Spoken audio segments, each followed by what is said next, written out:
Here's something you don't see every day, which is 7 magpies, and there's actually an 8th one over there nearby. I think it's just arrived back. 1, 2, 3, 4, 5, 6, 7, 8. Yeah, so there's 8 magpies going around together. I don't know why. It's always a little spooky when there's 8 of them, because they're very clever. They're probably all related. Or it could be just how they breed, I'm not sure. Look at that. A lot of sort of, or it could be a territorial dispute.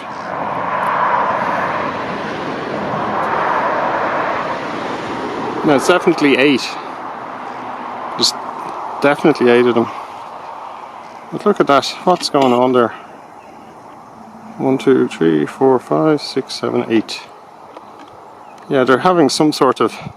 Now I have seen, but not in this country, although someone told me they saw it in this country, the famous and semi-legendary or mythical Council of Magpies. But I have seen it, about 100 magpies all gathered, and I saw them gathered in a graveyard in Sweden. So it was very strange, and it was actually at Halloween, which was even weirder. And it was dark, which was even weirder, but I could see them because of the lights from the graveyard, and they were everywhere. It's supposed to be where they all gather together to have a meeting of all the tribes of magpies. They're fascinating creatures though. I'll zoom in a little just so you can see what they look like. Because some magpies have, in southern Europe, have a blue teardrop mark, bright blue, under their eyes. Now the one that's at the top is usually the one in charge.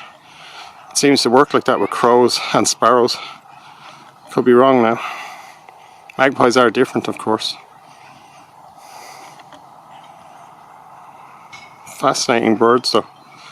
According to legend, they came to Ireland with Oliver Cromwell. Although, in fact, it may seem mythical, there is some truth to it, because the first record of it was made by one of Cromwell's soldiers who had been granted lands in Wexford in the 1650s. I think it was 1658 or a little later. He's the first person to ever record seeing a magpie in Ireland. So they knew they weren't naturally in Ireland.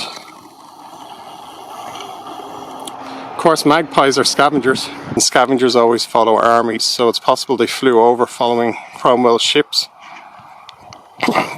I don't know, but Wexford seems to be the first place they arrived.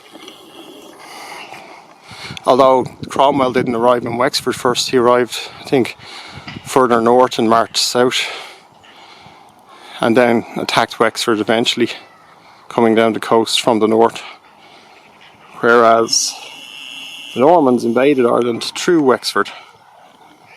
Anyway, there's a lot of mythology associated with them, but I like them, and they clean up. If there's a dead animal on the road, they'll clean it up, and it won't be stinking for days on end in the summertime. There you go, 8 mischievous magpies. What are they up to?